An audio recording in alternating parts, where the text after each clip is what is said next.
नमस्कार, मैं Preeti Agrawal, assistant professor chemistry, government college Kekri, BSc first year में उपस्थित सभी विद्यार्थियों का हार्दिक स्वागत और अभिनंदन।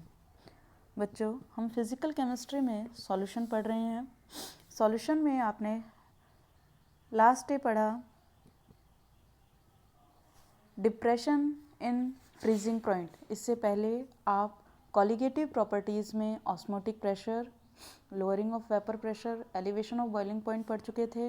लास्ट टॉपिक हमने देखा डिप्रेशन इन फ्रीजिंग पॉइंट। हमने वहाँ पढ़ा कि जब भी कोई नॉन इलेक्ट्रोलाइट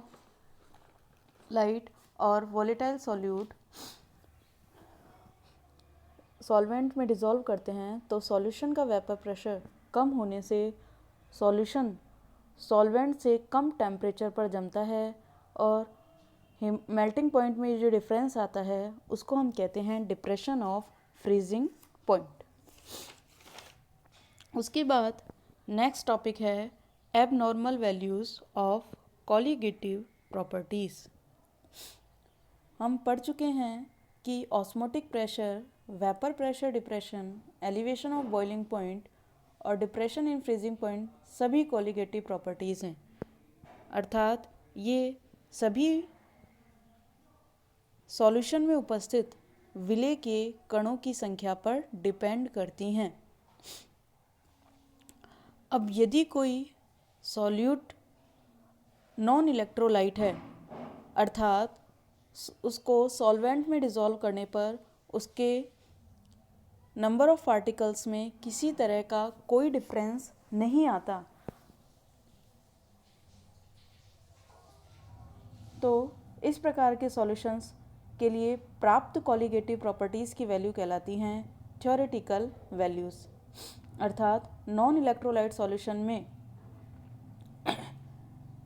कॉलिगेटिव प्रॉपर्टीज़ की वैल्यूज़ थ्योरेटिकल वैल्यूज़ मानी जाती हैं। अब लेकिन यदि सॉल्यूट इलेक्ट्रोलाइट है और आप जानते हो कि यदि आप सॉल्यूट इलेक्ट्रोलाइट लेते हो तो निश्चित ही वो सॉल्वेंट में जैसे ही उसको एंटर करवाएंगे, सॉल्वेंट में उसको डिज़ोल्व करेंगे तो वह निश्चित रूप से अपने आयनों में टूट जाएगा।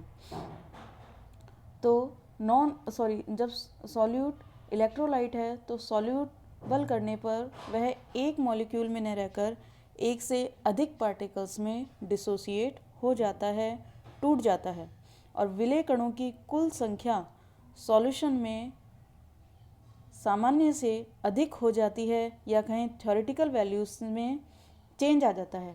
इसी प्रकार यदि दो या दो से अधिक मॉलिक्यूल एसोसिएट होकर एक लार्ज मॉलिक्यूल को बनाते हैं तो भी विलेय अणुओं की कुल संख्या सॉल्यूशन में चेंज हो जाएगी, क्योंकि अब एसोसिएशन हो रहा है, इसका मतलब नंबर ऑफ मॉलिक्यूल्स कम हो जाएंगे। तो इसके फलस्वरूप कॉलिगेटिव प्रॉपर्टीज़ की ऑब्जर्व्ड वैल्यू नॉर्मल वैल्यूज़ से बिल्कुल अलग प्राप्त होती हैं। नॉर्मल वैल्यूज़ से मतलब है वह कंडीशन जब आप ये मान रहे हो कि सॉल्यूशन में किसी तरह का कोई डिसोसिएशन या एसोसिएशन नहीं दिखा रहा। तो ये थ्योरेटिकल वैल्यू से प्राप्त डिफरेंट वैल्यूज़, ये ऑब्जर्व्ड वैल्यूज़ कहलाती हैं एबनॉर्मल वैल्यू, अपसामान्य मान। अब इस एबनॉर्मल वैल्यूज़ को किस तरह से रिप्रेजेंट किया जाए, किस तरह से समझाया जाए, तो उसके लिए एक कंसेप्ट काम में आता है वान हाफ फैक्टर। तो क्या है ये वान हाफ फैक्टर? आप इससे पहले वान हाफ के डाइल्यूट सॉल्यूशंस के लॉ पढ़ के आए हैं जो आपके गैस लॉ से सिमिलरिटी दर्शाते हैं, जैसे कि कांस्टेंट टेम्परेचर पर प्रेशर वॉल्यूम के इन्वर्सली प्रोपोर्शनल होता है। इसी तरह कांस्टेंट प्रेशर पर टेम्परेचर वॉल्यूम के प्रोपोर्शनल होता है। लेकिन ये सभी नियम तभी तक सही हैं जब तक कि सॉल्यूशन में किसी तरह का कोई चेंज नहीं हो रहा, अर्थात न तो कोई एसोसिएशन हो रहा है न ही कोई डिसोसिएशन हो रहा है। लेकिन यदि आप सॉल्यूट इलेक्ट्रोलाइट लेते हो, वैद्युत अपघटन लेते हो, तो उसकी कॉलिगेटिव प्रॉपर्टीज़ के एबनॉर्मल बिहेवियर को स्पष्ट करने के लिए वान हाफ इक्वेशन में एक फैक्टर यूज़ लिया जाता है, एक फैक्टर काम में लिया जाता है जिसे कहते हैं हम वान हाफ फैक्टर, वान हाफ गुणांक, और इसको हम रिप्रेजेंट करते हैं आई से। तो इसको हम इस तरह से लिख सकते हैं pi O V is equal to I N R T. चूँकि आप जानते हो pi V is equal to N R T ये गैस इक्वेशन है। पाई ओ यहाँ ऑब्जर्व या एक्सपेरिमेंटल ऑस्मोटिक प्रेशर है, वी वॉल्यूम को बताता है, आई वान हाफ फैक्टर है, N number of moles, R gas constant है तथा टी है टेम्परेचर। ये इक्वेशन उस कंडीशन में है जब सॉल्यूशन में डिसोसिएशन या एसोसिएशन हो रहा है, तो उस कंडीशन में उसको ज्ञात करने के लिए हम वान हाफ फैक्टर काम में ले रहे हैं। लेकिन यदि सॉल्यूशन में किसी तरह का कोई एसोसिएशन डिसोसिएशन नहीं हो रहा, तब हम वान हाफ इक्वेशन को लिखेंगे इस तरह से pi T V is equal to N R T. यहाँ pi T theoretical osmotic pressure को बता रहा है। अब आप दोनों इक्वेशन का यदि कंपेयर करें तो हमें प्राप्त होता है पाई ओ अपॉन में pi T is equal to I, अर्थात van't Hoff factor is equal to observed value of osmotic pressure upon में theoretical value of osmotic pressure. चूँकि ऑस्मोटिक प्रेशर के साथ साथ आप पढ़ के आए हैं कि vapour pressure depression, elevation of boiling point, depression in freezing point, ये सभी कॉलिगेटिव प्रॉपर्टीज़ हैं या ये सभी आपस में एक दूसरे के प्रोपोर्शनल होती हैं, समानुपाती होती हैं। तो मैं लिख सकती हूँ van't Hoff factor I is equal to observed value of osmotic pressure upon में theoretical value of osmotic pressure is equal to observed value of lowering of vapor pressure upon में theoretical value of lowering of vapor pressure is equal to observed value of elevation of boiling point upon में theoretical value of elevation of boiling point is equal to depression of freezing point in observed value upon में theoretical value of depression of freezing point। चूँकि ये सभी colligative properties हैं, अर्थात ये सभी properties कणों की संख्या पर निर्भर कर सकते हैं, तो हम इन सब के लिए एक जनरल इक्वेशन लिख सकते हैं van't Hoff factor I is equal to observed value of colligative property upon में theoretical value of colligative property.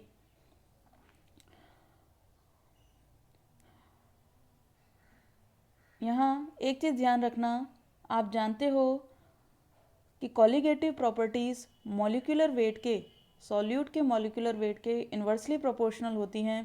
तो यदि आपको क्वेश्चन में मॉलिक्यूलर वेट दे रखा है तो वान हाफ फैक्टर आई बराबर हो जाएगा theoretical value of molecular weight upon में observe value of molecular weight, अर्थात i is equal to M T upon में एम ओ। अब हम कह सकते हैं कि van't Hoff, what is the van't Hoff factor? Van't Hoff factor is the ratio of observed value of colligative property and theoretical value of colligative property. तो ये तो बात हुई वान हाफ फैक्टर की। अब बात है कि सॉल्यूट का जब डिसोसिएशन हो रहा है तब वान हाफ फैक्टर क्या होगा, आप डिग्री ऑफ डिसोसिएशन कैसे निकालोगे, और यदि सॉल्यूट का एसोसिएशन हो रहा है तो उस कंडीशन में आप डिग्री ऑफ डिसोसिएशन कैसे निकालोगे। तो अब नेक्स्ट हम पढ़ते हैं dissociation of solute and calculation of the degree of dissociation. वह कंडीशन जब सॉल्यूट का डिसोसिएशन हो रहा है। तो यदि आप कोई स्ट्रॉन्ग इलेक्ट्रोलाइट लेते हो तो वह पानी में डालने पर आयनाइज्ड हो जाता है, जिसके कारण एक नॉर्मल मॉलिक्यूल 2 या 2 से अधिक आयन सॉल्यूशन में देगा। फलस्वरूप नंबर ऑफ पार्टिकल्स सॉल्यूशन में इंक्रीज हो जाते हैं। अतः हम कह सकते हैं कि सॉल्यूशन में डिसोसिएट होने वाले पदार्थ के ऑब्जर्व्ड मॉलिक्यूलर वेट उनके सामान्य मॉलिक्यूलर वेट से कम होते हैं। तो अब इसको स्टार्ट करते हैं। आपने एक मोल इलेक्ट्रोलाइट पदार्थ लिया AB, वो डिसोसिएट हुआ अपने कैटायन और एनायन में। सपोज यदि आप 1 ग्राम मोल ले रहे हो तो शुरुआत में या कहें डिसोसिएशन प्रारंभ होने से पहले इलेक्ट्रोलाइट का 1 मोल और कैटायन एनायन 0। अब वियोजन होने पर आफ्टर डिसोसिएशन हम देखते हैं यदि अल्फ़ा डिसोसिएशन की मात्रा है तो हम लिख सकते हैं आफ्टर डिसोसिएशन इलेक्ट्रोलाइट का अमाउंट रह जाएगा 1 माइनस अल्फ़ा और कैटायन और एनायन आपको मिलेंगे अल्फ़ा अल्फ़ा। तो यदि हम कैलकुलेट करें डिसोसिएशन के पश्चात टोटल नंबर ऑफ पार्टिकल्स कितने होंगे तो हम कह सकते हैं after dissociation total number of particle is equal to 1 minus alpha plus alpha. तो टोटल हमें नंबर ऑफ पार्टिकल्स प्राप्त होते हैं 1 प्लस अल्फ़ा ग्राम मोल। और डिसोसिएशन से पहले टोटल नंबर ऑफ पार्टिकल्स है 1। तो अब मैं अगर इसका वांटा फैक्टर निकालूं तो मैं लिख सकती हूँ I is equal to observe value upon में कैलकुलेटेड वैल्यू। तो ऑब्जर्व वैल्यू टोटल आपको प्राप्त होती है आफ्टर डिसोसिएशन 1 प्लस अल्फ़ा और बिफोर डिसोसिएशन थ्योरेटिकल वैल्यू है 1। तो मैं लिख सकती हूँ van't Hoff factor I is equal to 1 plus alpha upon में 1। और यहाँ से यदि मैं डिग्री ऑफ डिसोसिएशन निकालूं तो वो मुझे प्राप्त होगा alpha is equal to I minus 1।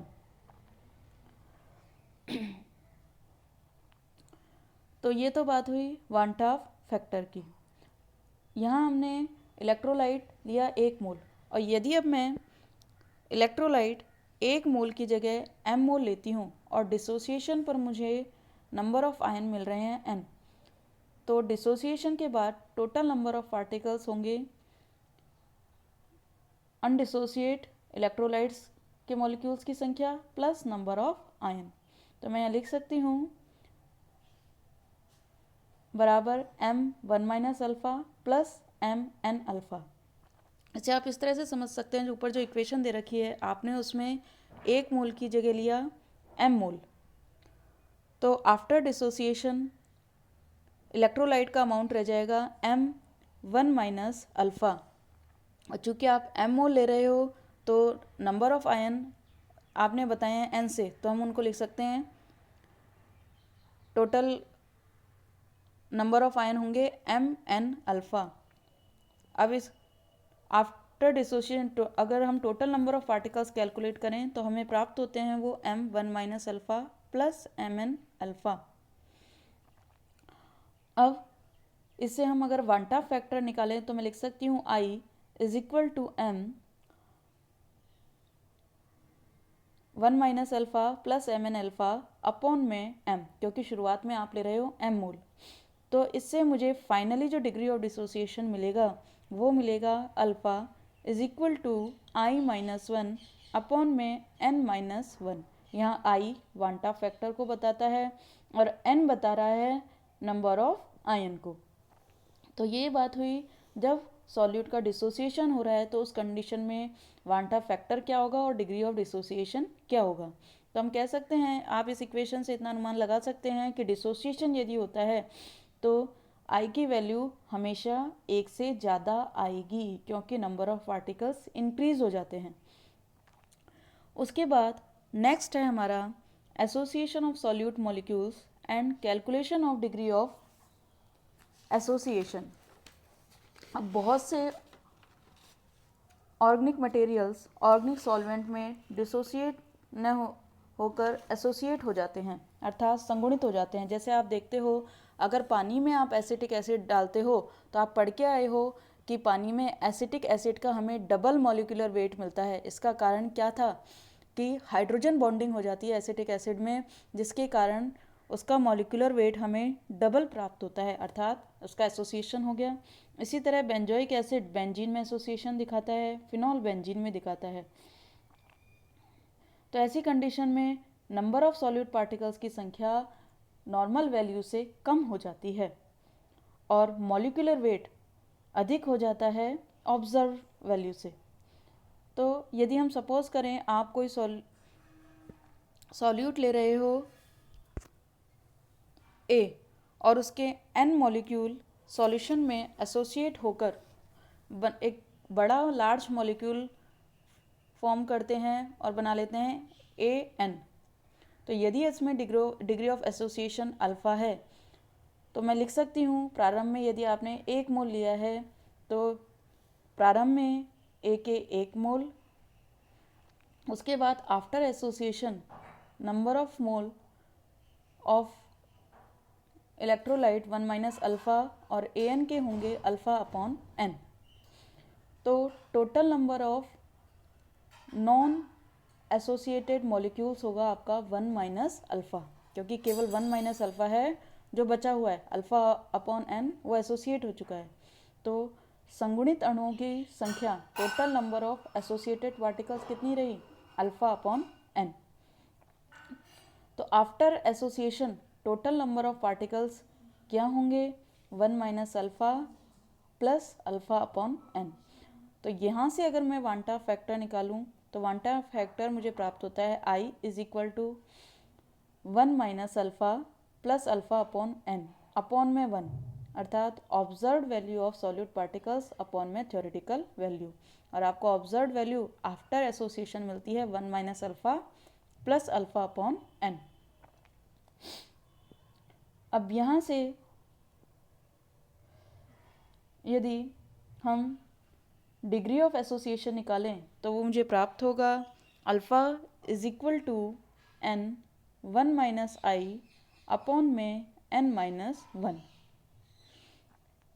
यहाँ N total number of moles को रिप्रेजेंट करता है। तो N तथा ऑब्जर्व मॉलिक्यूलर वेट यदि ज्ञात हो तो आप डिग्री ऑफ एसोसिएशन तथा वांटा फैक्टर कैलकुलेट कर सकते हैं।